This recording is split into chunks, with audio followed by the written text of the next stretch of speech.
fony rehetra amin'ity androandroany ity dia hoy iaho hoe ahitan'Andriamanitra zany olo zany, ahitan'ny herin'Andriamanitra miasa zany olo zany, ahitan'ny herin'Andriamanitra manao fakakana zany olo zany.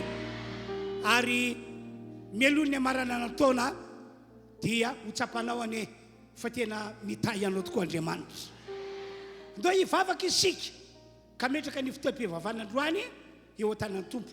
Raha sitrakareo apetrao eo amin'ny fonareo ny tanana, tahaka izany ihany koa anareo any an-tokantrano any. Raha io omena voninahitra ianao ary terena mandrakizay misaotra ny amin'izao fahavelomana nomenao ana izao, misaotra ny amin'ny fitantanana ka toka somatsara ato amin'ity tranonao ity zahay mba hiaraka anome voninahitra anao, hiaraka anompo anao. Ary misaotra anao ihany koa ny amin'ireo zavatra lehibe sady magaga izay efa vohomanao ho ataonao eo amin'ny fiainanay androany. Misaotra Tompo dia raina mandrakizay ny anaranao amin'ny anaran'i Jesosy. Amen. Tohizantsika ny fotoam-pivavahana amin'ny alalan'ny hira anankitelo. Dia zao ny teniko aminareo, na ianareo toka eto, na ianareo manaraka zao fotoam-pivavahana izao any amin'ny tokantrano misy anareo any. Tena mino ianareo fa miasa Andriamanitra androany, ka tsy hisy olona marary toka eto ka hoe tsy ho sitrana. Tena mpanasitrana Andriamanitra. Io olana izay nampitebiteby anao antoana maro io, ry havanao, raisy hoe zao ny fotoana hitsojovan'Andriamanitra anao, hovonjeny anao, hovonjeny anao. Mety hoy ianao hoe tena impossible, hoy ianao, fa raha mino anao dia ho ataon'Andriamanitra possible amin'ny famonjena anao. Ho tanteraka amintsika zay manao amen zany. Andao militehaka fara zay mafitsika Tompoko. Raitsika mpitefantanana ny mpitarika fiderana, hira anankitelo no tomantsika namantsika rehetra hitomana antsika tsiraray avy mba ho amin'ny famponan'Andriamanitra. Halleluja, halleluja, halleluja. Ombako manana ny fiarabana nentin'ny mpanompon'Andriamanitra teo ary mbola tonononay hatranatrany ny fiadanan'i Jesosy Kristy tompontsika ne ho aminareo zay tonga manatrika zao fotoam-bavaka zao, ary ho anareo manaraka zao fotoam-bavaka zao naizanaiza misy anao devant écranao any hiasa manokana aminareo any Andriamanitra. Amen. Ty volana novambra ty efa natokana antsika ho fotoana hitondra fahavelomana ho an'ny tsirairay avy. Amen.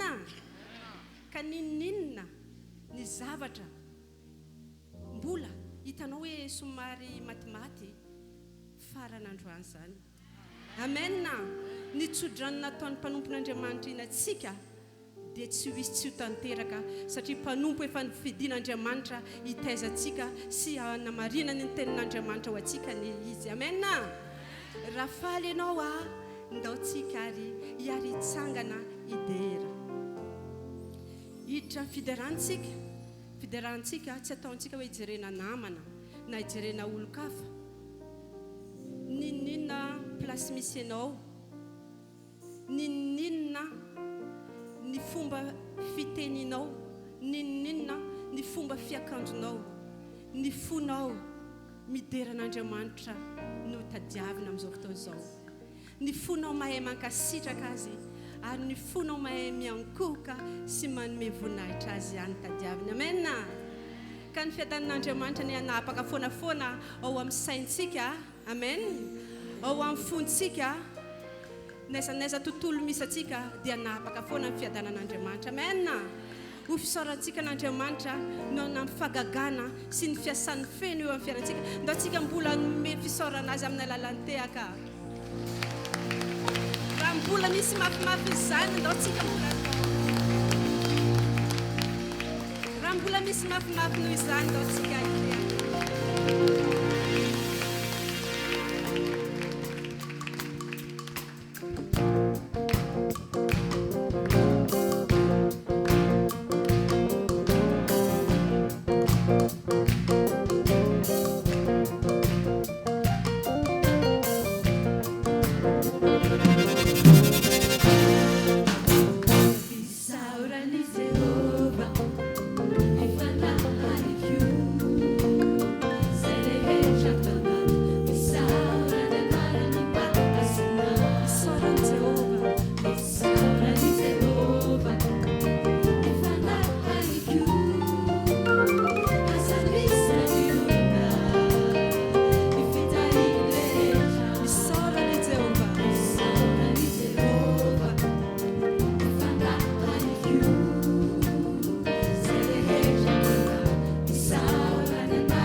manana lalany tehaka mafy be sy mirakoraka mafy be amin'izao fotoana izao.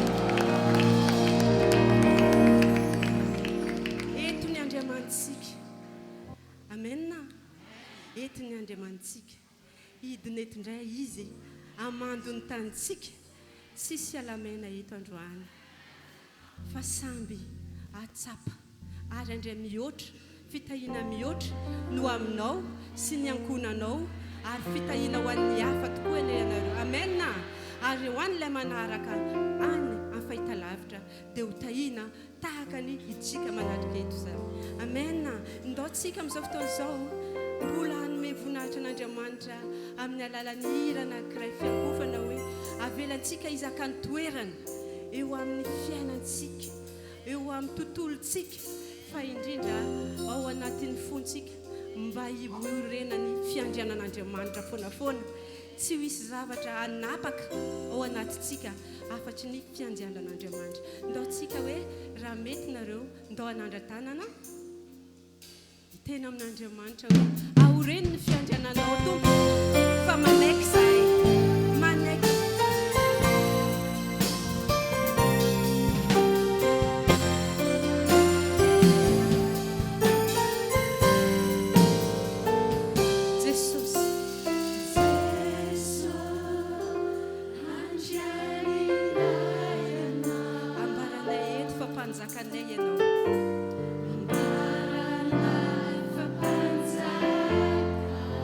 Mijoro eto afovoanay ianao.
atsika mbola ametraka n'Andriamanitra foanafoana amin'ny toerany ary tsy avelantsika ho isy zavatra fa hibaiko atsika fa zao fotoana farany zao fotoana nehoan'i Jehovah ny heriny eo amin'ny fiainantsika zanany ary tsy hitaredretra izy ndaotsika amin'izao fotoana zao mba anasa ny fanahy masina foana anao lalana ho azy satria tamin'ny namorona izao tontolo izao nge Andriamanitra ny fanahy masina ny asa ary tamin'ny andro ny apôstôly mbola ny fanahy masina foana ny asa nisy ny fagagana ary amin'izao androntsika izao aneo ny vonina iny tokoa ny Andriamanitra amin'ny alalan'ny fanahy masina izay fanomena antsika malalaka io satria amin'ny andro farany nandatsahako ny fanahiko amin'ny nofo rehetra ho izy nofotsika andatsahan'Andriamanitra ny fanahy okanao anaiky foana anaiky ho taria amin'ny fanahin'Andriamanitra fa izany ny mahazanak'Andriamanitra antsika ao mbola anandrotra ny zanantsika eny tompo eto izay zanakao manao lalana ho anao indray satria izay ne malala eo masonao tsy misy zavatra tahoranay ninninona ny influence n'izao fiainana izao ninninona ny zavatra hoentiny izao fiainana eto amin'izao tontolo izao tsy matahotra zahay tsy matahotra ninninona izahay na dia kely blitika satria matoky valeranao Jehovah Andriamanitra la Jehovah Adonai Jehovah El Shaddai izay efa nanomeny fanahinao ho anay zanakao androany tsisy alamena ny olonao na ny manatrika eto na ny manaraka eny amin'ny écran reny satria miasa ianao ry Andriamanitra amen amen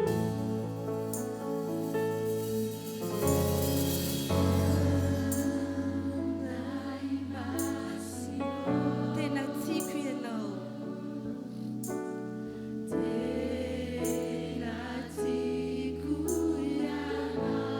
izao le malala anao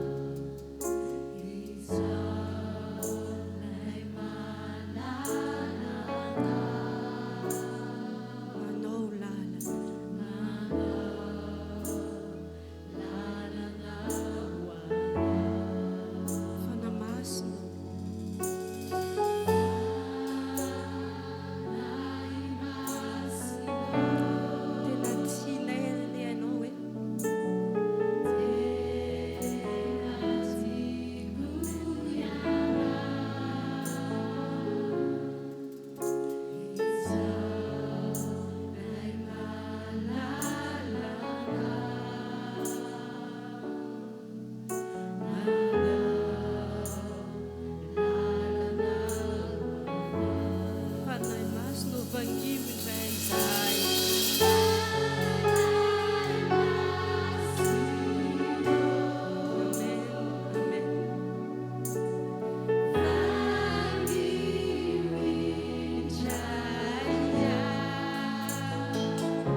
maso no vangio.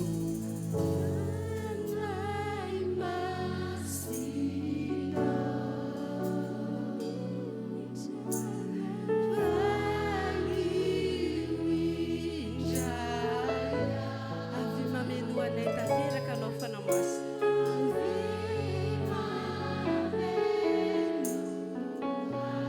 Tena ilainay ny fanatrehanao.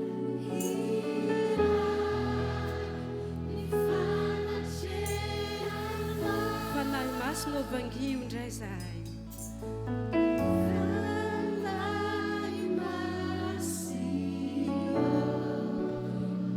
Akpe ihany masinao anatin'izany hira irahantsika manao izany.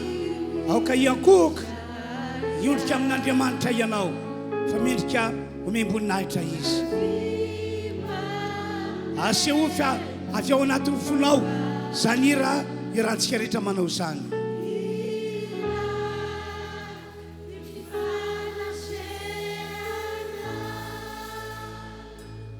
Samy maka toerantsika. Androany dia alokana fotoana anaovana vavaka mandohalika isika.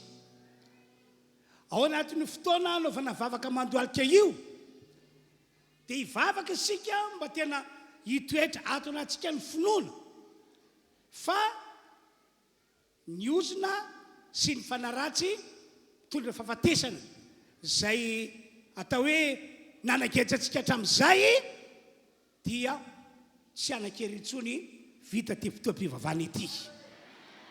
Amen na mino zany isika ary tena possible nisy in'izany hoe fiainatsika satria ao anao amin'ny baiboly ho Jesosy Jaona 9:5 miaraka amintsika eto matsy io Jesosy io hoy izy ko raha ny zanaka no afaka anareo dia ho afaka tokoa ianareo. Raha mino zany ianao fa androany no ho amariny Jesosy any tenin'izany dia ho afaka androany ianao. Ary ireo zavatra ratsy nety teo fiainantsika tao anatin'izay volana maromaro na taona maromaro zay dia ho levina. Andao hivavaka isika mba tena anina finoana fa hitondra antsika ho amin'izany tokoa Andriamanitra androany. Tonga dia andohalika hivavaka tsika rehetra. Ny mpidera tonga dia eo ihany eo mivavaka. Samy mivavaka daholo tsika rehetra. Samy mivavaka daholo tsika rehetra.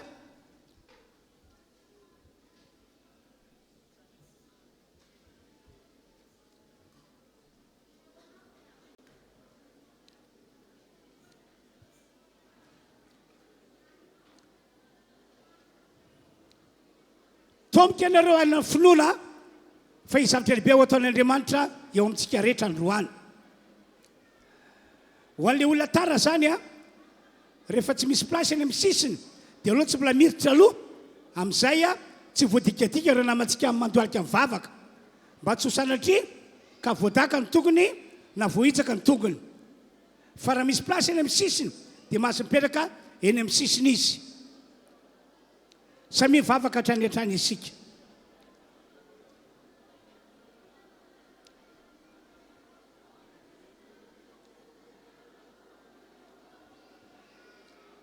Ataovy amin'ny fonao rehetra ny vavaka. Manana finoana hoe tsy havita mission eo amintsika ntsony ny ozina sy ny fanaratsy mpitondra fahafatesana. Ary ireo zavatra ratsy natao tao amintsika dia ho foana androany. Ho foana androany.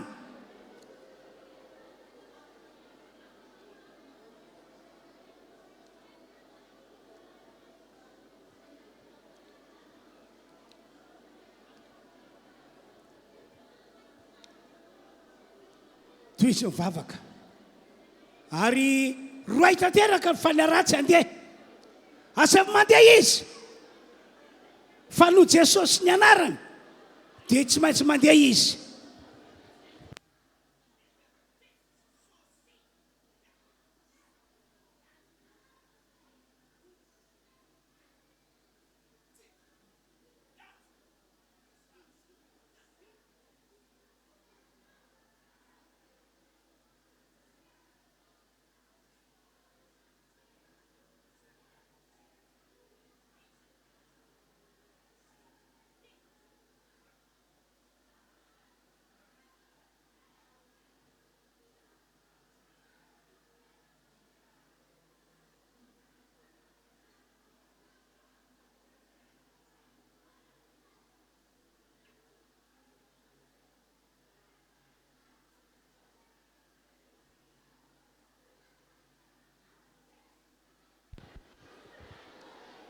ataovy amin'ny fonao rehetra zany vavaka izany, ataovy amin'ny fonao rehetra zany vavaka iarahantsika manao zany, loarina ao anaty fonao. Tena seholy an'Andriamanitra fa manana finoana ny hovonjena sy ny hoafahana ianao androany.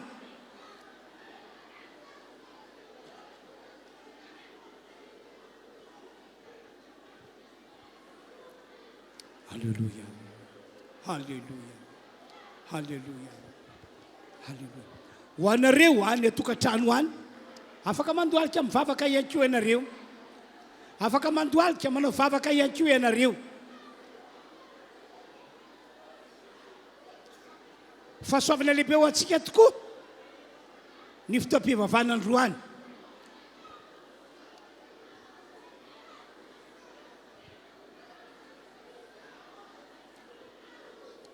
Halleluja, halleluja, lehibe ianao, miondrika eto anatrianao zahay, miankohaka aminao Andriamanitra. Ianao no laiza hatrizay ka ho mandrakizay mandrakizay. Talohanao tsy misy andriamanikafa, ateorinanao tsy misy andriamanitra mandimby, fa ianao ihany no izy. Tompo, mino ny fisianao zahay, mino ny herinao zahay, mino ny fitiavanao zahay. Ary androany zay nambaram-panomponao dia ho ataonao marina sy ataonao tanteraka, ho afaka amin'ny herina ozina sy ny herina fanaratsy mpitondra fahafatesany zahay. Halleluja, halleluja. Jesu itianao, Jesu itianao, Jesu itianao, itianao.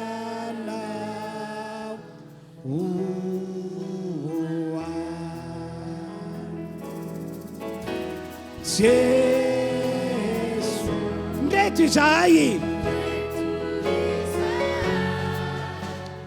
Jesu ndeto izahay, Jesu ndeto izahay, ndeto izahay.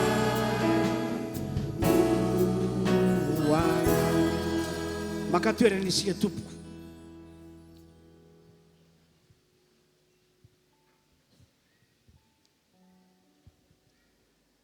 Dia isaorantsika tompo izay fahafantsika miaraka ny vavaka teo izay a, raisika ho zava-dehibe zany amin'ny anaran'i Jesosy. Amen na amen na. Andaontsika azy a iroso amin'ny fitondrana ny fanatitra. Zao no ambaran'ny Baiboly, Malaki 3:10. Sokafy ireo teknisianina ny voasoratra fa ho vakitsika. Malaki 3:10.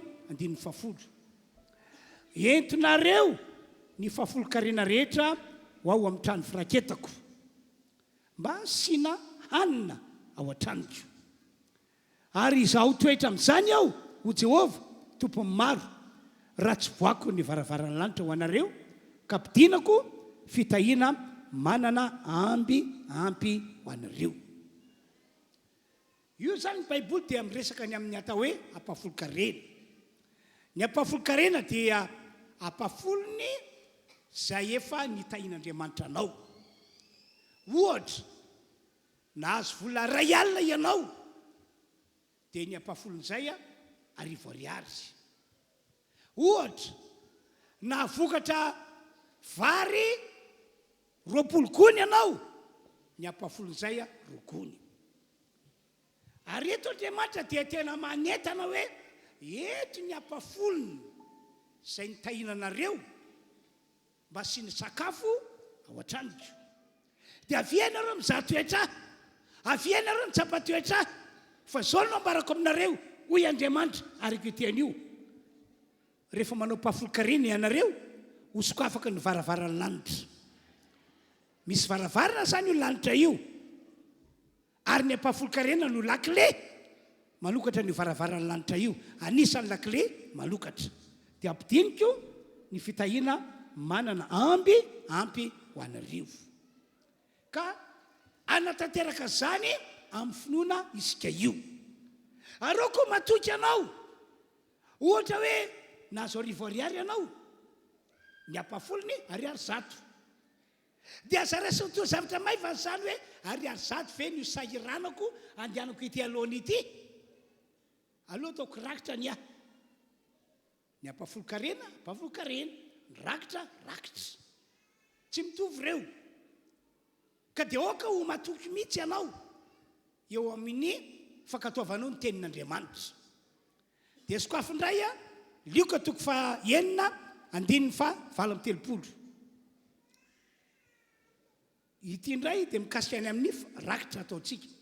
Omeo dia mba omena ianareo fatra tsara sady ahitsana no afatatra ka mihoatra no meny ho ao ampifonareo, fa izay fatra ataonareo no amarana anareo kosa ho Jesosy. Eto indray zany ny Jesosy manentana antsika hoe manomeza fanatitra ianareo arak'izay vokatry ny fonareo, arak'izay tianareo, na nome kely ianareo, na nome be ianareo. Fa zao eno ho Jesosy araky ny fatra ataonareo no amarana anareo. Mame kely ianareo normal, raha ohatra ka kely ihany koa nomena anareo. Mame be dia be ianareo normal, raha ohatra ka be dia be nomena anareo. Fatra tsara sady ahitsana no afatratra ho Jesosy dia atolotra ho anareo. Tsy mitovy mihitsy ny olona mandeha mamafy vary ray gony no afafiny, dia manantena hijindra firigony ianao rehefa tonga ny famokarana, ary raha vary 10 gony no afafinao dia azo antoka fa hijindra be dia be arak'izany ianao. Safidy zany ianao raha nao rakitra, atraiza ny finoanao ny amin'izay teny izay, atraiza ny fatokinao ny teny nataon'i Jesosy. Tsy miova Andriamanitra, izay no lazainy marina sady tanteraka. Retotry ny mpafolo-karena ianareo dia mafisiko ilay teny nataon'Andriamanitra amin'ny anaran'i Jesosy ho sokafana tokoa ny varavaran'ny lanitra. Ameny fanatitra eny toerana ianareo dia amafisiko ny teny Jesosy amin'ny anaran'i Jesosy azo be dia be avy aminy any ianareo. Halleloia. Mandroso aritsika tompoko izay totrany mpafolo-karena ty alohany ety, dia rehefa avy eo tatazana eny toerana ny fanatitra mahazatra. Raha misy aminareo hitondra n'ilay fanohanana etsika manohana n'ilay fotoan-dehibe amin'ny 14 janvier 2024 dia mahazo manantona ety ianareo tompoko. Aleo fary anao hira anankiray isika.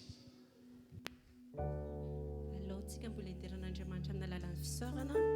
Merci d'un cœur reconnaissant. Voilà, ty fanatitra.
omentsika toerana mitarika fidiarana.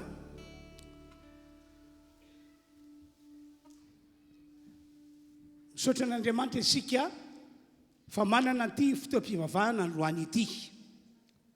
Fotoam-pivavahana izay tena inoko fa fotoana entin'Andriamanitra mampahery antsika olona manompo azy. Satria rehefa mahery isika, rehefa matanjaka ny finoantsika, dia ho lasa vavolombelon'i Jesosy any amin'ny toerana rehetra misy antsika isika. Amen. Amen. Ka dia apetrao ny fonao tananao fa hivavaka ho an'ny tenin'Andriamanitra izay ambara ny tenako amin'izao fotoana izao. Ianao kosa dia miandry ny fiasan'ny herin'Andriamanitra eny toerana eny amin'izay misy anao eny. Hivavaka isika. Andriamanitra rahanay eo, ankehitriny dia mijoro eto ny mpanomponao hitondra ny teninao. Ary zany teny zany dia ho ambarako eo ambanin'ny fahasorana ny fanahy masina sy ny hery. Ka tonga teny misy fahefana eo amin'ny olona tsiraray avy. Teny mahavoavonjy ny fanan'ny olona. Teny mahasitrana ny olona marary. Teny mahafaka andray olona izay voafatotra. Ary teny hitondra ny fiainan'ny olona rehetra tonga eto amin'izao faraparan-taona izao ho amin'ny fitahiana lehibe tsy misy toy izany. Mino Andriamanitra fa arak'izany vavaka ataoko izany no ataonao amin'ity androandroany ity. Amin'ny anaran'i Jesosy no anaovana vavaka. Amen. Sokafy ny Baiboly ao amin'ny bokin'ny Jaona toko 1:20. Sokafy hoy ao ny Baiboly Jaona toko 1:20. O Jesosy taminy, tsy voalazako fa raha ino ianao, raha ino ianareo, dia ho hitanareo ny voninahitr'Andriamanitra. Halleluja. Ry havana malala manarika ty fotoam-pivavahana ity. Ry havana malala izay manaraka izao fotoam-pivavahana izao ihany koa any amin'ny tokantrano misy anareo any.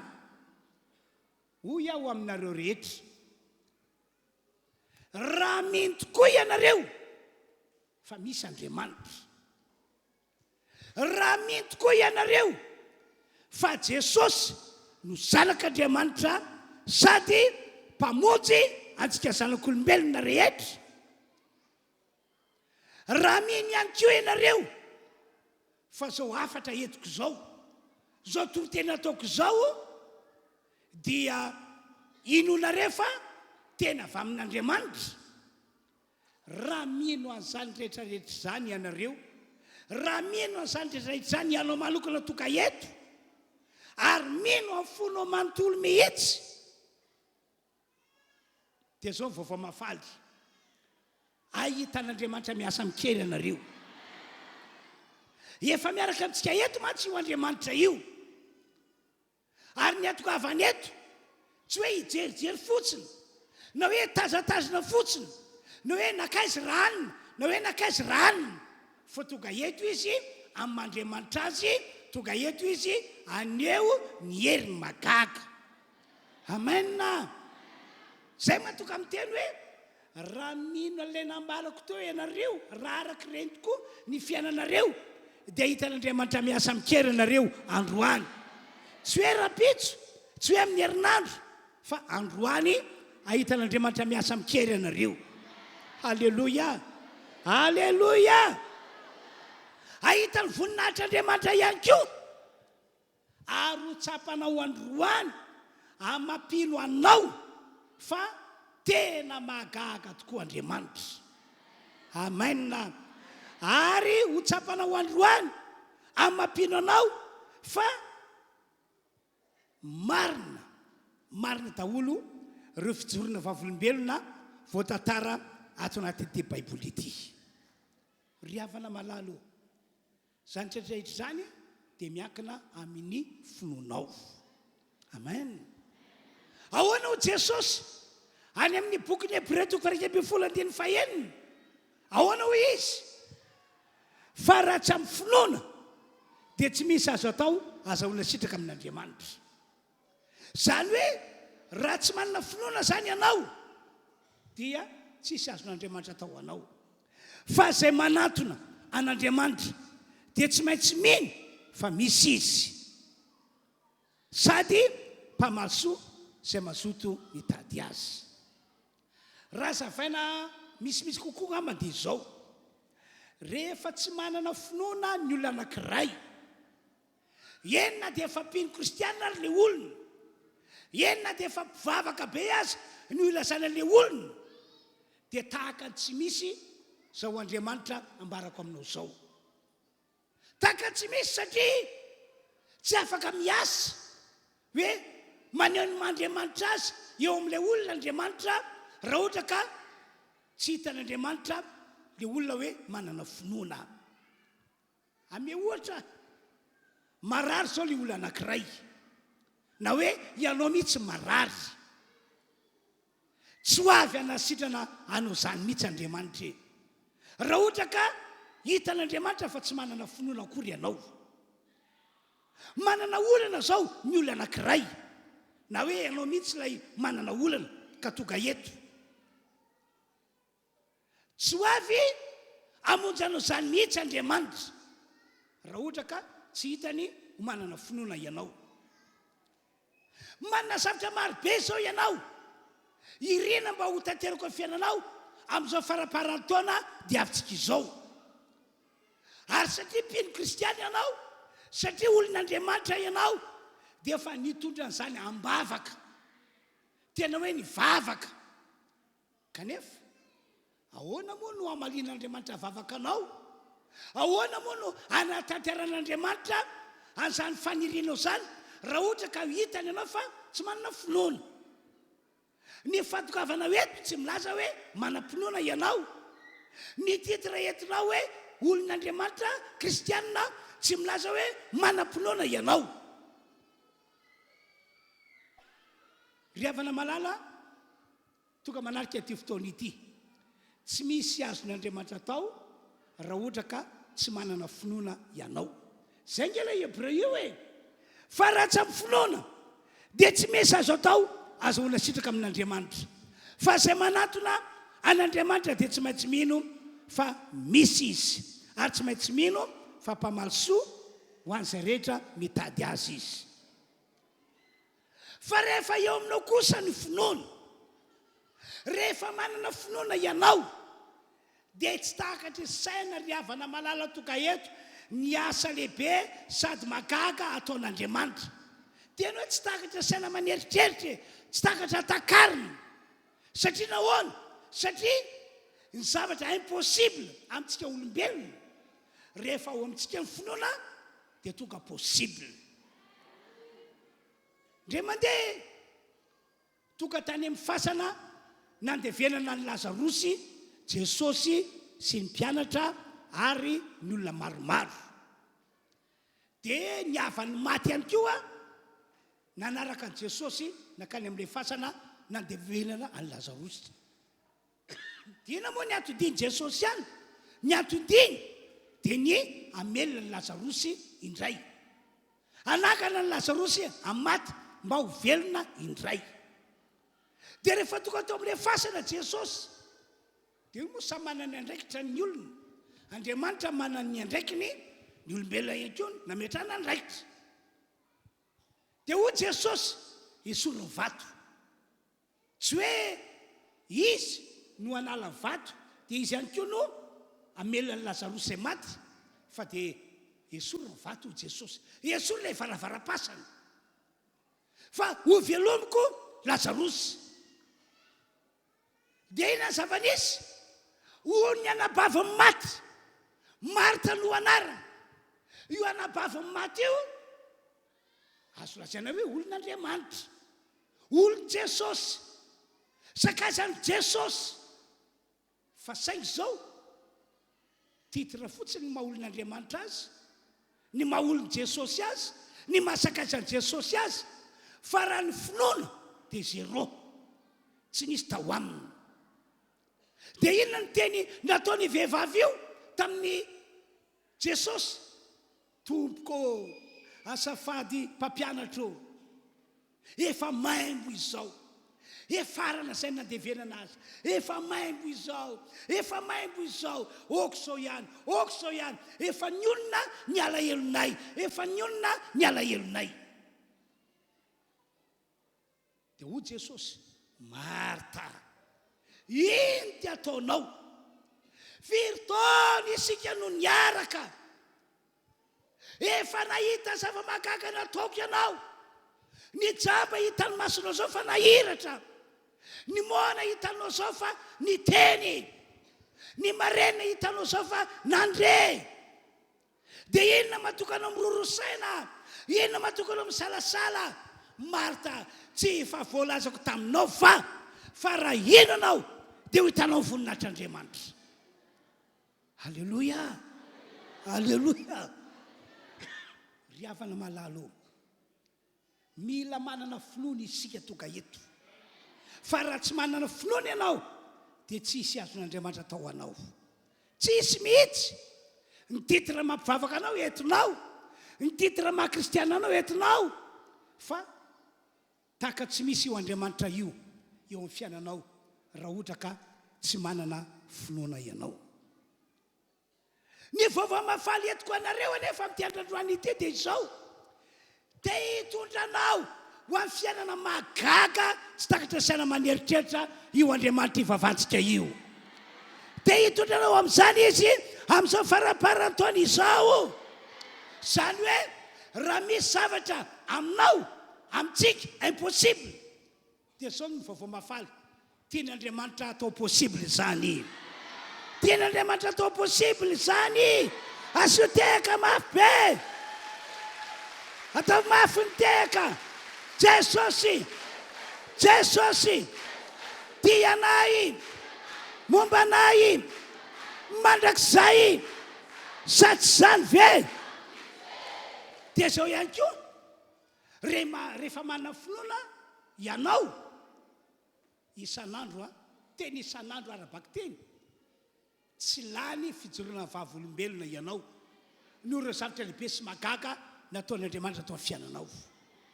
Rehefa aminao finoana dia arabaky teny izay mihitsy, satria ny olona manam-pinoana dia ahita zavatra lehibe sy magaga ataon'Andriamanitra foana, dia afaka hijoro vavolombelona na atsy na eroa izy. Tsy hoe maty kamo izy raha mijoro vavolombelona, fa milaza ny voninahitr'Andriamanitra, mame voninahitr'Andriamanitra. Dia averiko indray hoe rehefa manana finoana ny olona anankiray, tsy lany zavatra hijoroana vavolombelona izy. Engany katoato dia anisan'ny olona hijoro vavolombelona ny amin'ny zavatra lehibe sy magaga nataon'Andriamanitra ianao. Ianao ane no vavolombelon' Jesosy ato amin'ity toerana ity, any amin'ny tanàna misy anao, any amin'ny toeram-piasana misy anao, na aiza n'aiza misy anao. Asoteka mafy be. Ankoatran'izany rehetra eto izany, rehefa manana finoana ny olona iray na ianao, dia ho feno fiderana, ho feno fankasitrahana, ary ho feno fisaorana an'Andriamanitra foana ny vavanao. Amen. Enina dia atao hoe mandalo olana fara izay mafy azy ianao. Ny olona manana finoana ry havana miavaka. Misy ny olana, misy ny ady, hoy aho hoe mafy be le olana, mafy be le ady, entana ho isika. Fa ny olona manana finoana tsy mba kiviny amin'izany mihitsy izy. Matoky sy manantena ny famonjen'Andriamanitra foana izy. Amen. Ka dia engany isika rehetra amin'ity androany ity, tsy hitovy ny maly ny toetrantsika na teo am-panantsika, fa isika rehetra dia tsofoko rano, irariko soa, olo finoana daholo. Olo finoana ianao, atavamenna mafy be. Amen. Ohatra efa nisy ity tantarako aminareo ity, tiako anareo ho araka ity tantaraiko ity mihitsy, ny fiainantsika rehetra amin'izao faraparan-taona izao, ary indrindraindrindra hoy aho hoe amin'ny taona vaovao iny ihany koa. Samy nandalo olana faran'izay mafy indrindra, na i Mosesy na ny zanak'Israely. Tamin'ny zareo niala tao Egypta ho any amin'ilay tany todra-drosy tantely. Ny olana lehibe nisy tamin'izany fotoana izany dia ity: voasakan'ny ranomasina mena ry zareo zanak'Israely, ary tsy afaka naloy ny lalany makany amin'ilay tany todra-drosy tantely. Voasakan'ny ranomasina mena. Ary ambon'izany anisan'ny olana tena goavana be ihany koa dia ity: rehefa natompo zanak'Israely masina, dia nahita ry zareo zanak'Israely fa indreny ny Egyptianina mirodorodo miaraka amin'ny kalesy sy soavaly mandeha manetsika azy ireo, amabo azy ireo eo alohan'ilay ranomasina mena. Tena olana lehibe zany. Olana lehibe zany na teo amin'ny Mosesy na teo amin'ireo zanak'Israely. Ao anaty koa moa zany no atao androso aiza ranomasina mena ny eo anoloana, hijanona ho babin'ny Egyptianina, mora foana ry zareo. Dia zao le ohatra nambarako teo aloha, tena tapidalaka leto ny sokona nanany bato ny zanak'Israely, taka izany koa Mosesy. Tsy fantany intsony hoe ahoana no atao, ahoana no atao. Averiko indray hoe androso aiza ranomasina mena ny eo anoloana. Ray sara-tsaina izany tantara izany. Hijanona ninona? Ho samborim-potsiny ve? Ho baboana fotsiny ve? Satria tsy afaka miakaviana miakavanana, fa dia eo tsy aketsika, tsisy azo atao. Toy ny sokona nanany bato hoy aho, tena tapidalaka le tanteraka ny zanak'Israely. Vokatra izany dia raiky tahotra be mihitsy ny zanak'Israely, torakovitra ary nivadim-po mihitsy. Tsy voasoratra moa anaty Baiboly hoe nisy amam-polo na aman-jato na amin'ny arivony nitapaka lalan-drà tamin'ny ho andrio. Tsy voasoratra moa, fa azokoana hoe tena raiky tahotra, tena nivadim-po, tena terakovitra. Ary tsy nanantena no velona intsony ry zareo zanak'Israely. Anika niova ny toe-panahiny, niova ny toetrany, na vita na asa na nometsina Mosesy mpanompon'Andriamanitra ry zareo.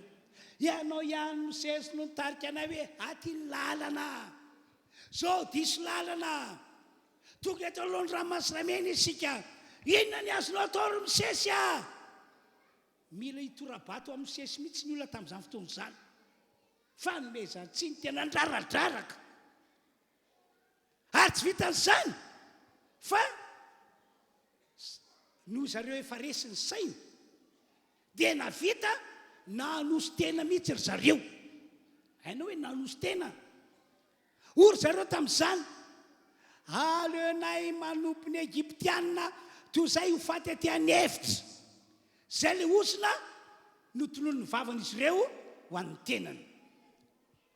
Ambon'izany ka rehetra izany dia lasa adinon'ireo zanak'Israely ny famonjena, ny fakakana nataon'Andriamanitra ho azy ireo fon'izy ireo tany Egypta. Fa tena foana tanteraka ny finoana tao anatin'ny zanak'Israely. Andao nge vakitsika ny voalaza Baiboly, Exodosy 2:20, manomboka amin'ny 1:7 ka hatramin'ny 1:12. Koa nanetsika azy ny Egyptianina dia ny soavaly rehetra mitarika ny kalesiny Farao sy ny soavaliny fitaingina ary miaramilany, ka nahatratra azy, nahatratra ny zanak'Israely nitoby teo amorony ranomasina, teo anilany mpiahirota tandrify ny bala zay foana. Ary rehefa miakaiky Farao dia natompo ny zanak'Israely masina, ka indreo ny Egyptianina tamy manetsika azy, dia raiky tahotra indrindra ny zanak'Israely ka nitaraina tamin'i Jehovah. Ary koa izy tamin'ny Mosesy, tia le famezantsiny, tia le fanakianana, natoka azy ireo Wila hitorabato amin'ny sesy mihitsy. Moa tsy nisy fasina vatany Egypta no nentinao faty atenevitra izahay. Nahoana nanao zany taminay ianao ry Mosesy ka tondrana nivoaka avy tany Egypta? Dia 12 tia le osina tonon'izy ireo tamin'ny tenany. Tsy zao va no teny nolazaina taminao fony tany Egypta hoe aoka izahay fa avy alao ihany izahay anompiny Egyptianina, fa aleonay manompiny Egyptianina toy izay ho faty aty anefitra. Tatrak'izany ny fiainan'ny olona rehefa tsy manana finoana, rehefa tsy ao aminy ny finoana. Fa tsy batozany kosa ry havana malala toka eto ny amin'ny Mosesy mpanompon'Andriamanitra. Hoy aho hoe olana mitovy no nahazo ny zanak'Israely sy Mosesy mpanompon'Andriamanitra. Fa hafa mihitsy ny fanahy tao amin'ny Mosesy. Tao amin'ny Mosesy ny fanahany finoana. Tao amin'ny Mosesy hoy aho ny fanahany finoana. Ry havana, raha lasina bavy, ry fiangonana manarika ty fotoam-pivavahana ity. Mila manana izay finoana nanana Mosesy zay isika rehetra. Amen. Amen. Rehefa tao amin'ny Mosesy ny esprit de foi, le fanahany finoana, dia vita ny Mosesy nitsakana teo amasony zanak'Israely rehetra, teo anatreny zanak'Israely rehetra, vita Mosesy nitsakana ka nampahery azy ireo. Hoy Mosesy tamin'izany fotoana izany, ry zanak'Israely ao, asa matahotra mihitsy ianareo, famonjy anareo Andriamanitra. Ry zanak'Israely ao, olon'Andriamanitra ianareo, ka tsy maintsy vonjeny. Hita fa ranomasina be zao ny eo alohany. Hita fa miaramila ny Egyptiana efa atombotra dia tombotra ny fatokavany eo amin'ilay toby ny tobiany zanak'Israely. Fa noho ny finoana nanana Mosesy dia hainy nampahery ny tenany, hainy ihany koa ny nampahery ny vahoaka an'Andriamanitra rehetra. Dia hoy aho hoe mila manana izay finoana izay mihitsy ianao amin'ny maha olon'Andriamanitra anao, amin'ny mampino anao. Satria tao amin'ny Mosesy ny fanahany finoana, dia vita Mosesy ihany koa ny tsodrano sy ny namotsitra teny ho an'ireo zanak'Israely. Tamin'ny mpahasahiana be mihitsy no nanambarany izany ho Mosesy tamin'ireo zanak'Israely. Ry zanak'Israely ô, aza matahotra ianareo. Hitanareo ny Egyptiana izay hitanareo anio, ambarako aminareo afototro ny teny, fa tsy hitanareo intsony mandrakizay. Jehova hiady ho anareo, fianareo kosa anginy. Rehefa manam-pinoana ny olona anankiray dia mahavita miteny zavatra pozitifa tahaka izany. Ao anatin'ny sainy sy ny fony dia hoe impossible maha olombelona, fa amin'ny finoana ny olazako fa possible ty zavatra lazaiko ity. Andao dia efa kitsika andreny toa le teny manomboka amin'ny 13:10. Ary hoy Mosesy tamin'ny olona, aza matahotra ianareo, mijanona, fa dia ho aiza ry ity, ada ho aiza ry ianareo, fa ho hitanareo ny famonjeny Jehova zay ataony ho anareo, tsy rampitso na amin'ny herinandro na amin'ny volanam-bola, fa anio dia anio ihany. Fa ny Egyptiana zay hitanareo anio dia tsy hitanareo intsony mandrakizay. Jehova hiady ho anareo, fa ianareo kosa angina. Ry havana, ry fiangonana, ianareo manaraka zao fotoam-pivavahana izao any amin'ny tokantrano misy anareo any, amin'ny mampanompon'Andriamanitra tena manetanao tompoko, tena manetanao hoe manana finoana ianao. Fa raha manana finoana ianao dia ho hitanao ny asa lehibe sady mahagaga ataon'Andriamanitra. Araka teny nataon'i Jesosy moa dia hoe raha manana finoana ianao dia ho hitanao voninahitr'Andriamanitra. Halleloia. Manana finoana ianao fa misy Andriamanitra. Manana finoana ianao fa Jesosy Kristy no zanak'Andriamanitra sady mpamonjy ity zao tontolo zao ity. Manana finoana ianao fa zay manana Jesosy, monina sy mitoetra ao anatiny dia olona mendrika no vonjena. Mazava aminao ve zany teny zany? Raha manana Jesosy ianao ara-baka teny mendrika no vonjena. Manana finoana ianao fa tsy miova Andriamanitra. Ny anarany aza moa dia hoe lay izy hatrizay ka ho mandrakizay, tsy miova Andriamanitra. Manana finoana ianao fa zay efa nataon'Andriamanitra fahiny voasoratra ato anaty Baiboly ity, zay efa nataon'Andriamanitra ataoka tamin'ity taona ity, tamin'ny 2 taona, tamin'ny 3 taona, tamin'ny 5 taona, ny sofinao hita amin'ny masonao, dia mbola hain'Andriamanitra atao amin'ity androany ity. Amen. Ary tian'Andriamanitra atao eo amin'ny fiainanao. Amen. Ary manana finoana ihany koa ianao fa nataon'Andriamanitra ampatanjaka ny finoanao zao afatra entiko izao.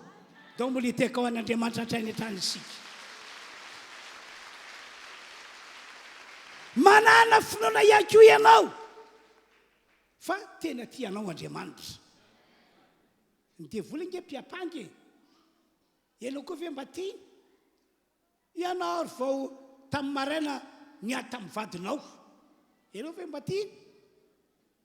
Ianao ary vao tamin'ny zoma iny nangalarinao ny taratasy tao ampiasana nentinao mody ao an-tranonao ao zao le taratasy, ianao ve dia mba tia? Ny devoly aloha mpiapanga mpanameloka fa ny vahaolana ny amin'ny fiampangana sy ny fanamelona taon'ny devoly dia anao manaiky ny fahadisoanao ary mibebaka. Zay ny vahaolana. Fa rehefa miaiky fahadisoanao ianao ka mibebaka ary milaza amin'Andriamanitra fa tsy ho amin'izany intsony ianao dia miala maina ny devoly mpiapanga, miala maina ny devoly mpanameloka. Halleloia. Manana finoana hoy aho fa tena tianao Andriamanitra. Ny zanak'Andriamanitra lay tokana azy nomeny anao, nomeny antsika rehetra ho famonjena ny fanahintsika. Dia tsy mino ve ianao, tsy mino ve isika fa ho vonjen'Andriamanitra ho afaka amin'io olana sy ady atreanao io? Tsy mino an'izany ve ianao? Ahoana no voalasan'ny Romanina 9:1-3:30 sy 2:30? Inona ary no lazaintsika ny amin'izany zavatra izany? Inona ary no lazaintsika manoloana an'ireo olana, ireo ady makotrakotraka atrentsika ankehitriny? Raha Andriamanitra momba antsika, raha sorany tenanao ianao fa tena momba anao Andriamanitra, iza moa no atohatra antsika e? Zay nge le mahazava-dehibe fanana finoana e. Raha sorany tenanao ianao fa momba anao Andriamanitra, tsy misy mahatohatra anao zany ry havana. 2:30 Andriamanitra tsy niaro ny zanany lahy fa natolo ny hamonjy antsika rehetra izy. Tsy narovan'Andriamanitra ny zanany hoe tsy mahazo miala ty an-danitra ny zanako, tiako loatra ny zanako. Fa inona nataon'Andriamanitra? Fono antsika, nomeno antsika. Dia io voasoratra io tsy omeny antsika miaraka amin'ny maim-poana koa fa ny zavatra rehetra. Marary ve ianao? Omeny anao fanasitranana. Manana olana ve ianao? Omeny anao vahaolana. Mandalo ady ve ianao? Ho ataon'ny mpandresy. Inona ihany koa zavatra irinao amin'izao faraparany taona izao? Omeny anao zavatra rehetra. Halleluia. Amen. Ohatra tsy ampy zany tehaka zany a. Araha norakoraka mafy be. Dia andao hiverenana indray a tantaran'ireo zanak'Israely miaraka tamin'ny Mosesy. Dinio ny voalazan'ny Baiboly. Inona moa ny zavatra nampanaovan'Andriamanitra a Mosesy? Rehefa hitan'Andriamanitra fa nanam-pinoana Mosesy. Voalohany a, na dia teo aza ny sakana nataon'ny ranomasina mena andro zanak'Israely mba tsy ho afaka anoediny ho any amin'ilay tanytodradrony sy tanteny noho i Mosesy nanam-pinoana dia natsoin'Andriamanitra Mosesy ary nasain'Andriamanitra nanentana zanak'Israely mba androso foana. Amen. Tena mafaly an'Andriamanitra ke ry fiangonana toka eto ny mampiasa olona manana finoana e. Tena mafaly an'Andriamanitra satria hitan'Andriamanitra hoy aho fa nanam-pinoana Mosesy dia tsy nampaninana an'Andriamanitra ny niatso Mosesy hoe aporosio ireo vahoaka be dehibe reo androso. Nefa Andriamanitra malala fa raha masamena ny ololohana androso aizy raha masamena ke ny ololohana e. Fa satria nanam-pinoana Mosesy dia nasain'Andriamanitra nampahery ny olona izy hoe lasa ao amin'ny zanak'Israely mba androso ny vahoaka rehetra. Raha lasa nabavy eto dia mampahery anareo amin'ny maha olon'Andriamanitra ny olon'Andriamanitra tsy azontsika atao mihitsy ny kivikivy na dia atao hoe mafy be ary ny fisiana olana eo amin'ny fiainantsika. Ary indrindraindrindra tsy azo atao ihany koa ny miverin-dalana. Tena tsy azo atao mihitsy tsy vahaolana ho antsika izany. Ny olana ke raha mbola vela eto ambony tany ity dia misy foana ny olana misy foana ny ady. Rehefa ny an-danitra aloha tsy misy azany intsony. Dia hoy aho hoe tsy azo atao ny kivikivy ary indrindraindrindra tsy azo atao miverin-dalana. Fa ny mety amin'Andriamanitra mikasika ny fiainantsika dia ny mandroso foana, mandroso foana, mandroso foana. Amen. Ao no hoy Andriamanitra tamin'ny Mosesy lasa ao amin'ny zanak'Israely mba handroso izy na dia raha masamena ary reo alohany. Dia Mosesy raha teo moa mpanompon'Andriamanitra manam-pinoana dia hoe matoa Andriamanitra mamporisika mba hitena amin'ny zanak'Israely mandroso dia hiasa zany Andriamanitra. Anao zavatra lehibe zany Andriamanitra. Andaoka efa kitsika voasoratra Exodosy 7:10.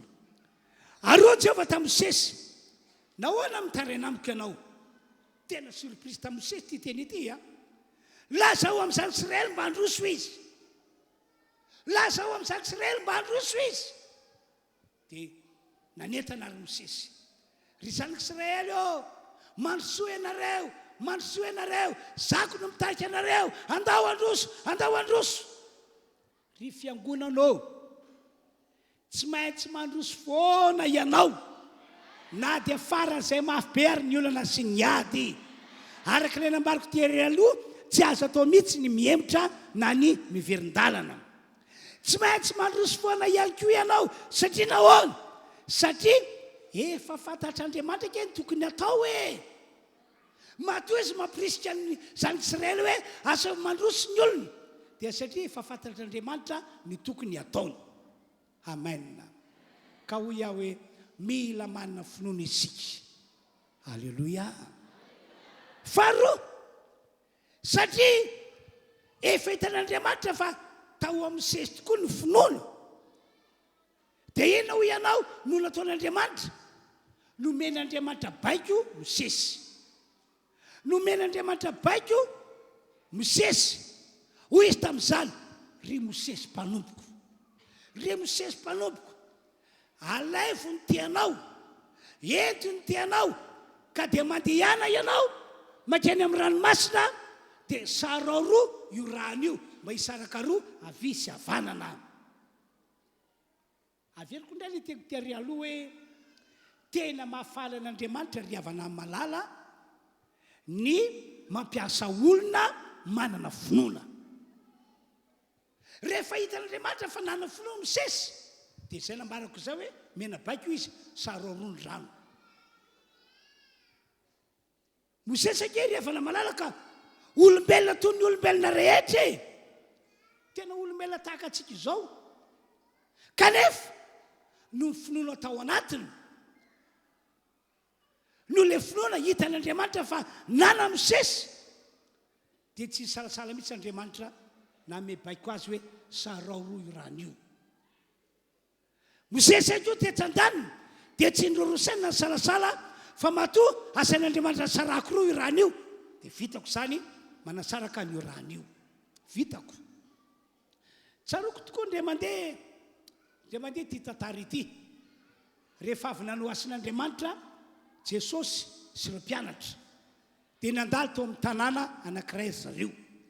Tamin'izany zareo efa trotraka, fa reraka tamin'ny asa natao tany. Dia nieritreritra hoe tsara antsika mba mihinana goûter. Dia inona goûter antsika? Io misy hazona viavy maniry. Andeontsika hijery vo amin'io hazo io mba ataontsika goûter. Ny aviavy ono dia tena mampatanjaka. Zay ono fa za aloha tsy mbola nihinana aviavy ka dia tsy haiko hoe tatakinao tokoa ny fiantraikany rehefa tena hohanina. Dia rehefa nijery ilay goûter tao, nijery ilay vo Jesosy dia tsy nahita. Nikialoka tsy nahita. Mpianatra ihany koa amin'izany manao tazan-davitra. Tena tsy misy tsy mbola saison aviavy zao Dia vitsy zay dia niataka kely teo amin'ilay hazona aviavy Jesosy. Efa fantatra Jesosy efa tsy misy vo ao satria tsy mbola tonga ny saison aviavy, fa misy zavatra tiany Jesosy ampianarina andreto mpianatra reto ilay izy. Dia niataka kely Jesosy. Mpianatra ihany koa niataka kely. Dia hoe tena hitazan-davitra mihitsy mpampianatra hitilitily. Dia hoy Jesosy, ry aviavy, aza misy vo, aza misy olona mihinana vo avy aminao tsony mandrakizay. Dia hoy ry mpianatra, tezitra ny mpampianatra ka dia nozy olona aviavy. Taontsika andeha hozy Jesosy. Dia lasa Jesosy sy mpianatra nanoandiny hody any an-tanàna. Commentaire re teny an-dalana, commentaire re. Fa hoana ary ny tena nozolon'ny mpampianatra ilay aviavy. Efa fantatra fa tsy mbola saison zao dia nozolony. Fa hoana ary. Ny ampitsony iny, vao maraina, lasa Petera niaraka tamin'ireo mafana raha tahaka azy. Niazakazaka nandeha mba hijery ilay aviavy hoe nanahoana fiafaran'ilay hazona aviavy. Takizany moa karaktera Petera mafana raha. Ny sasany le milamindamina, tsy taitra. Rehefa tonga teny dia gaga Petera, gaga mpianatra rehetra. Fa endro maty ilay hazona aviavy. Maina tanteraka tahaka an'ireny hazo ny latsambaratra ireny. Dia lasa zareo nanantona mpampianatra, nanantona Jesosy, mpampianatra maina kely hazona aviavy nozolonao maty tanteraka tahaka an'ireny hazo ny latsambaratra ireny Fa nahoana rena tonga zany?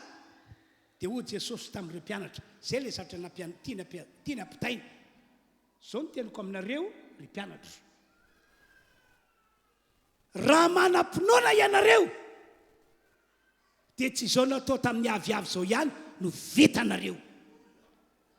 Raha manam-pinoana ianareo, zavatra kely fotsiny, kely batitika, io azy ny aviavy tonga maina io, fa na dia io tendrombohitra goavana be io azy, zay lazaina hoe impossible zany hoe miaina rebaika eo mikota teo mianjara ny ranomasina ka tsy hanana ianareo dia ho tanteraka izany.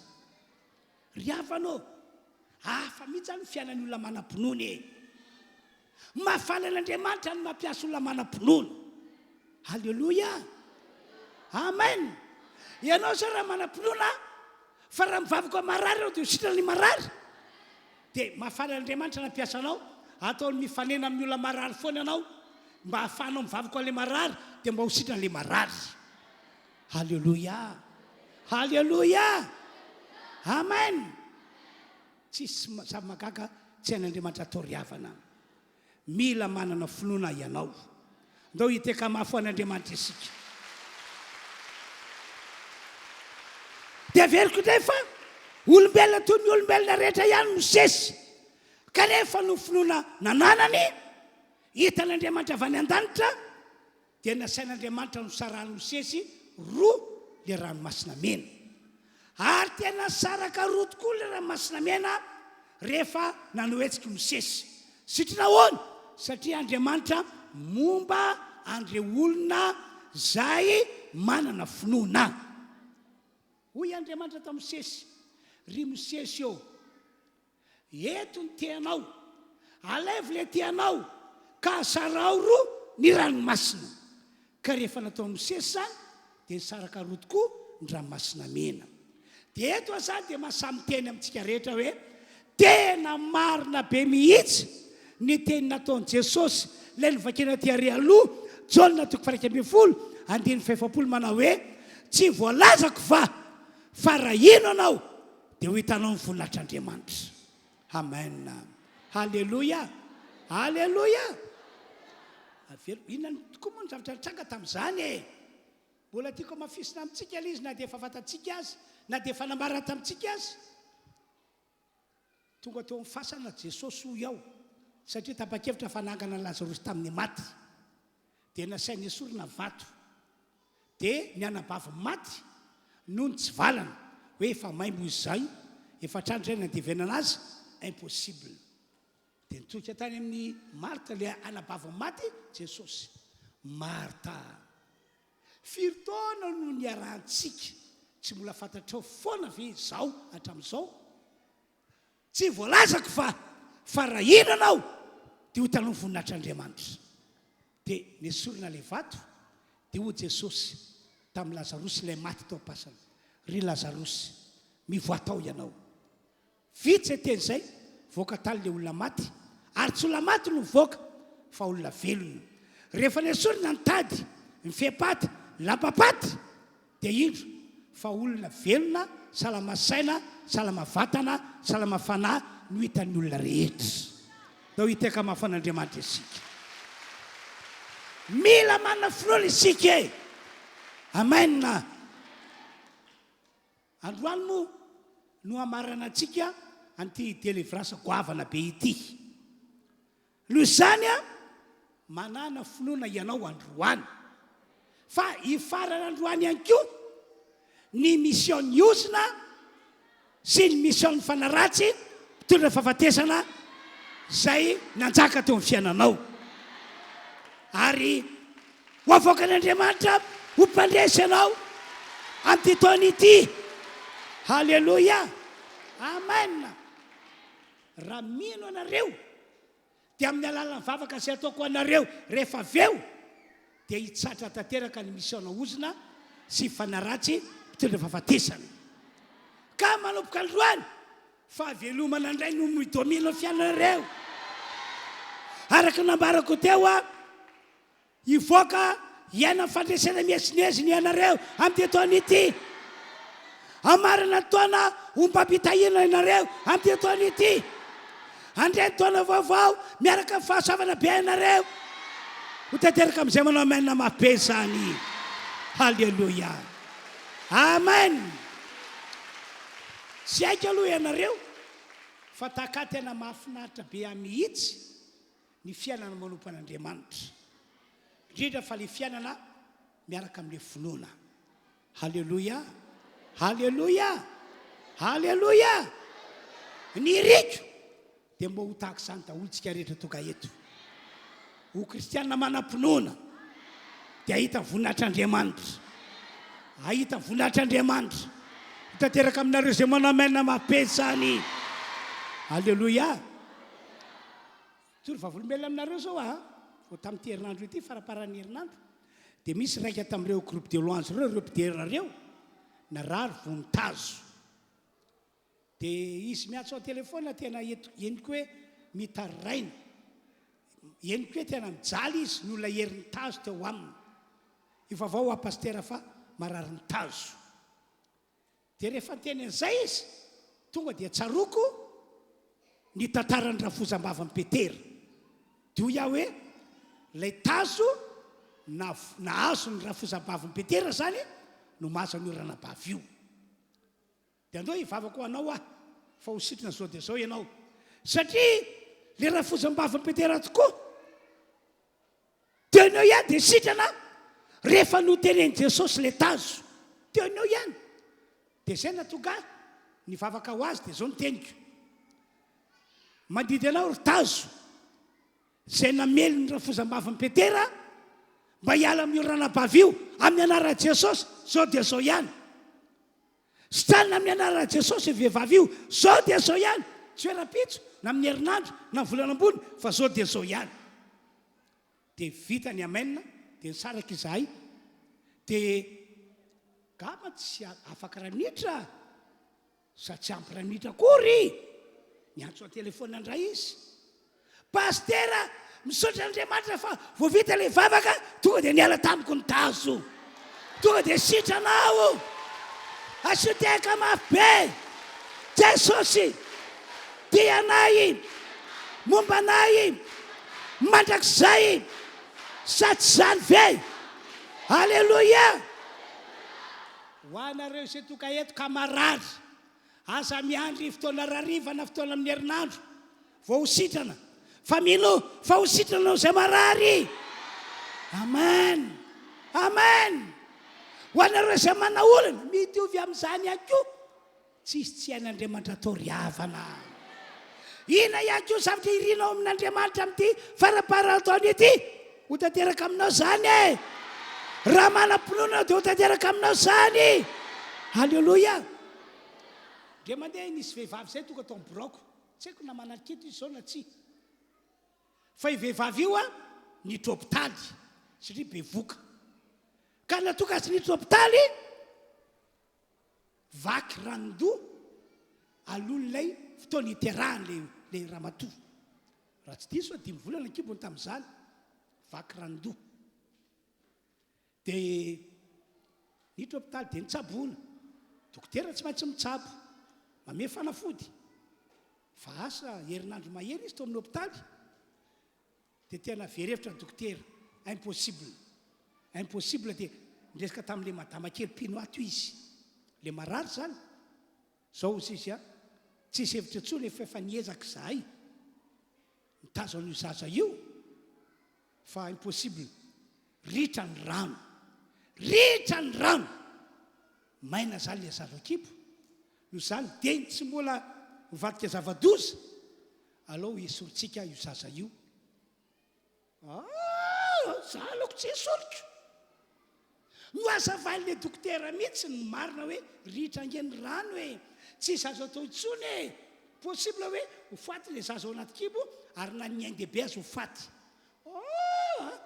dia vity tonga le dokotera maromaro mifandimidimy teo asaka madimy zareo no mifandimidimy nampianatra le vehivavy fa no heveriny hoe bady loatra ka maty vehivavy ity tsy tena malala ny resaka soambarana izao dia samy nandresy lahatra teo zao ry madama kely zao hoe zanako tsy esoriko izy zay any azy zanako tsy esoriko tamin'ny farany aloha za ody ozy izy dia hoe afaka didy zay dia nody le vehivavy raha vao nody izy dia namantana tao miborako tao tantaran'izany zavatra nanjoa azy zany dia rehefa tantaraina izy dia tonga dia fantatro ny marina tena maina tokoa le zaza ao kibo satria niala ny ranon-doha tonga dia fantatro ny marina tsy diso mihitsy ny tenin'le dokotera tsy diso fa dia ny vahaolana zany amin'jareo dokotera dia zay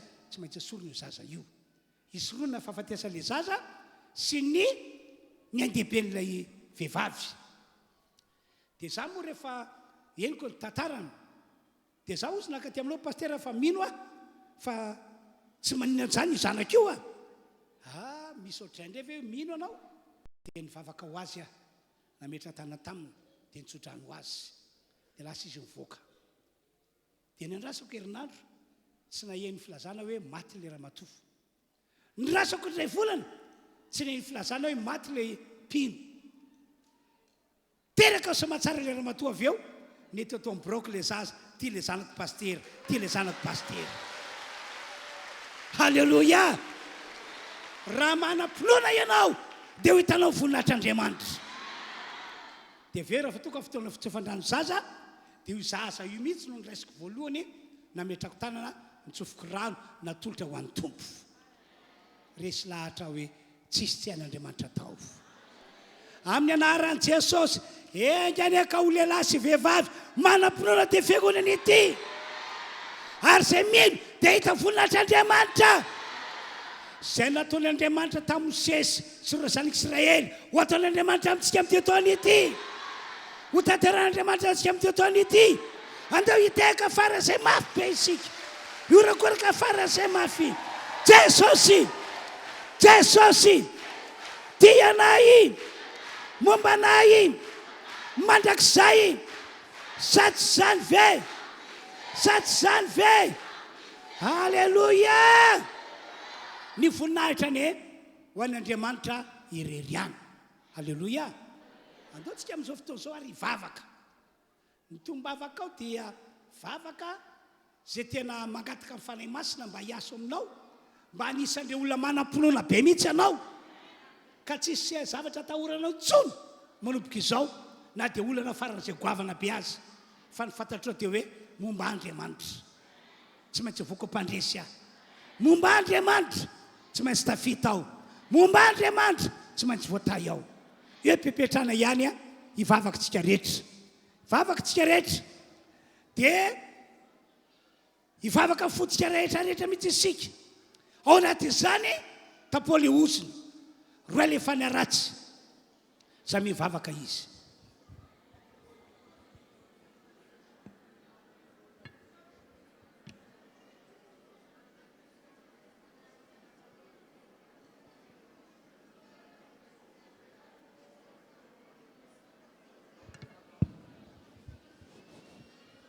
Samy mivavaka tsika rehetra, samy mivavaka isika, samy mivavaka isika. Tapoly ozy roa lefa ny aratsy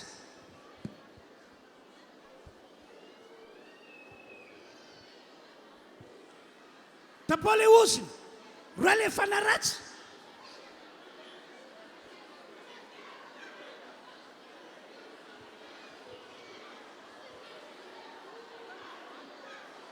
samy mivavaka isika, samy mivavaka isika.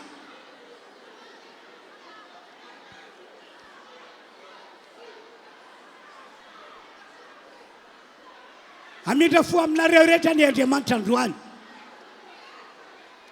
ary makataka ny mpanompon'Andriamanitra Pasteur Emile isika anao délivrance atsika rehetra amin'ity androandroany ity.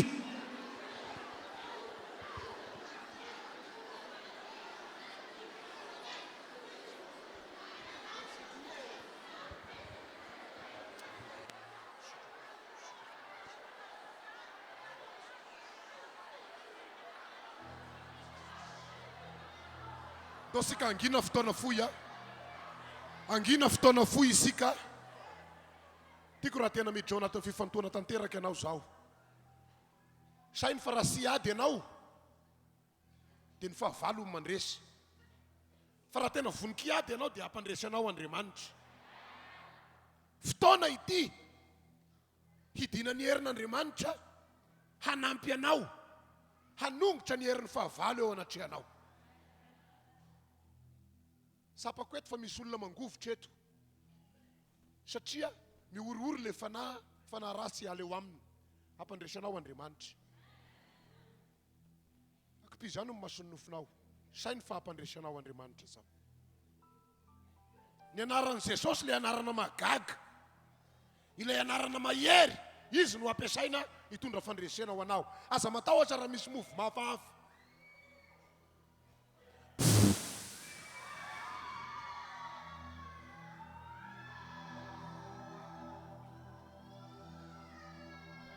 Aza matahotra ianao,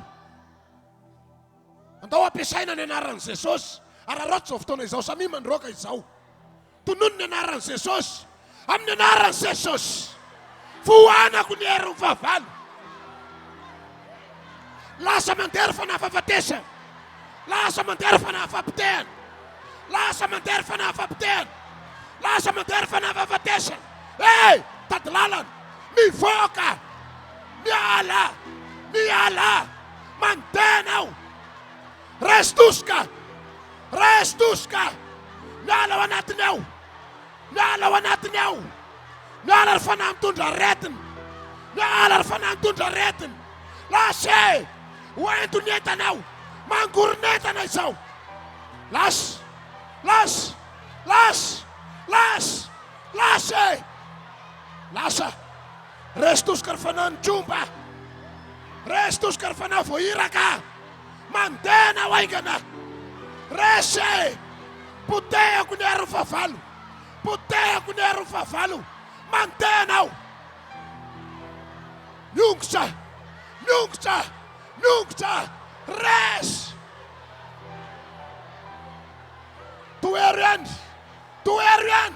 Toeriand. Sami manuat. Toer faresinao io. Ampiasao ny anaran'i Jesosy. Amin'ny anaran'i Jesosy.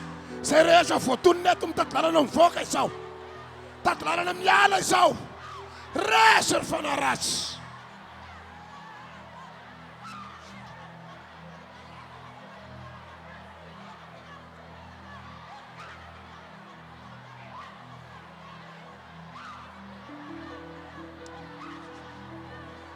Lasa mandeha ry fanaratsy. Miala eo aminy. Miala eo amin'ny tokantranony. Miala eo amin'ny fivelomany. Miala eo amin'ny fahasalamany. Miala. Mandeha aho.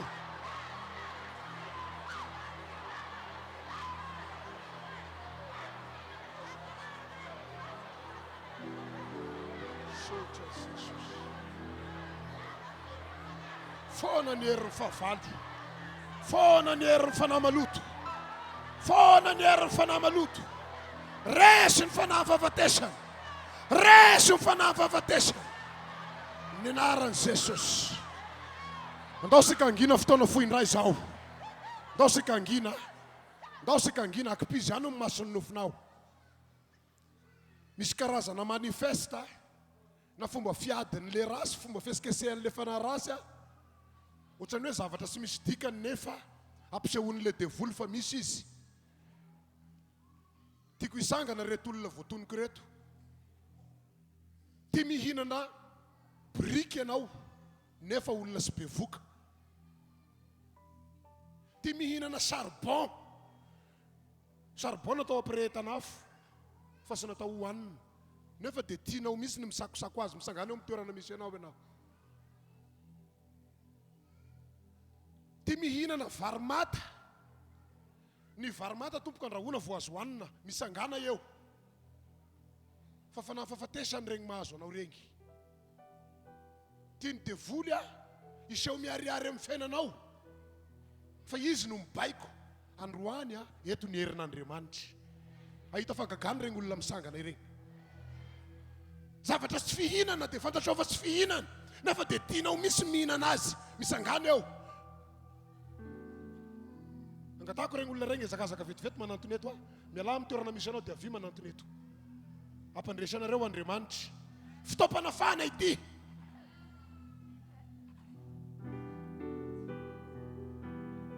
Fotoana fohy ihany ny ananasika.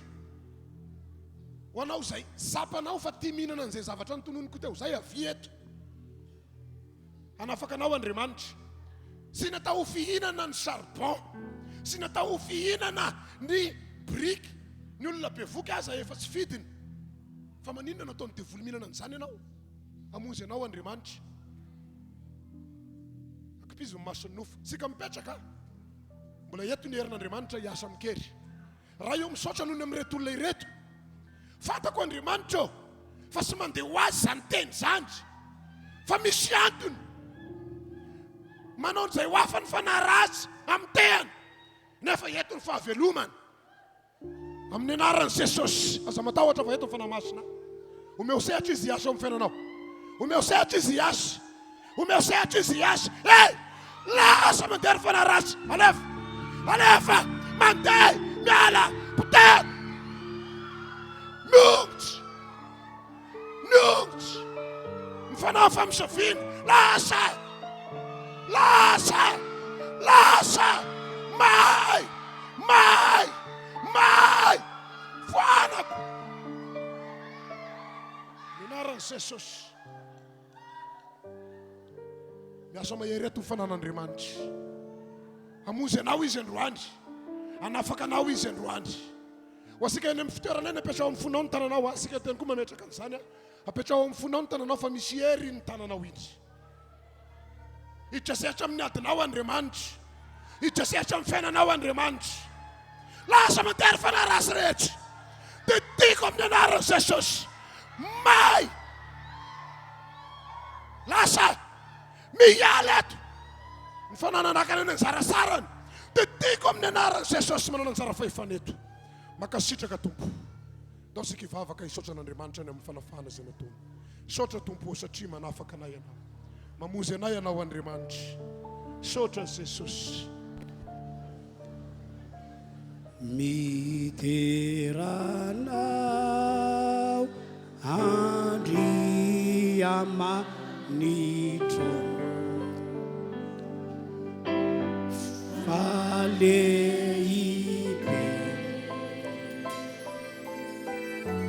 faleibe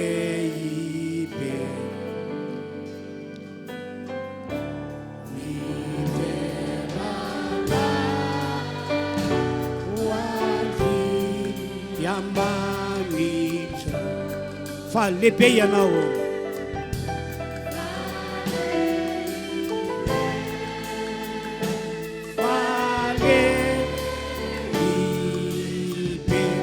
falehibe ianao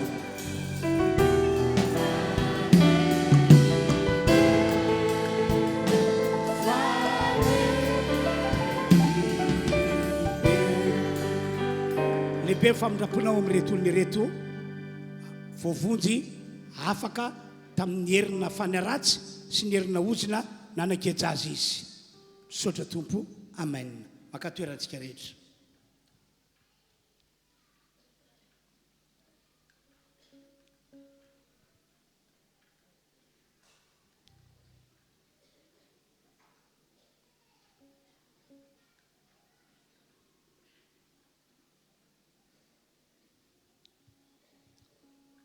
ho faranantsika amin'ny vavaka aloha zao fotoana tondran'Andriamanitra antsika izao ka dia misaotra an'Andriamanitra isika apetrao eo amin'ny fonareo ny tananareo na ianareo ato amin'ity trano ity na ianareo zay ny amin'ny tokantrano misy anareo any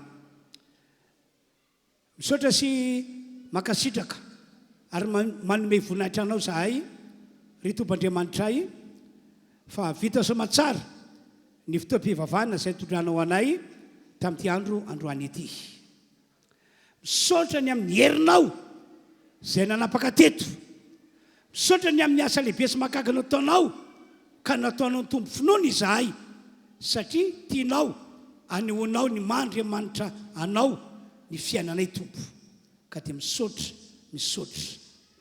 ny fiadanan'i Kristy ane hitoetra eo amin'ny tsiraray avy ny tera sy ny aja ary ny voninahitra atolotra ho an'Andriamanitra ray zanaka fanay masina misaotra tompo amen tehaka isika dia takizao zany a ny filazana manaraka toy ny fanaontsika isam-bolana dia mizara valopy rakidehibe isika rakidehibe farana matsika fotoa satria mandeha direct alefatsika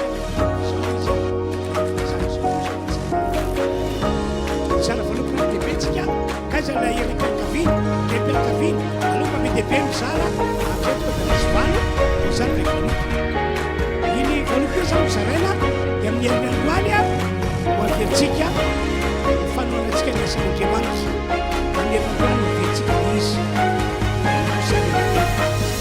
dia ataontsika anao hira anankiray a ao anatin'izay tompo dia mipetrana iantsika ny hira dia zaraina valopy aiza ny pianakaviana sasany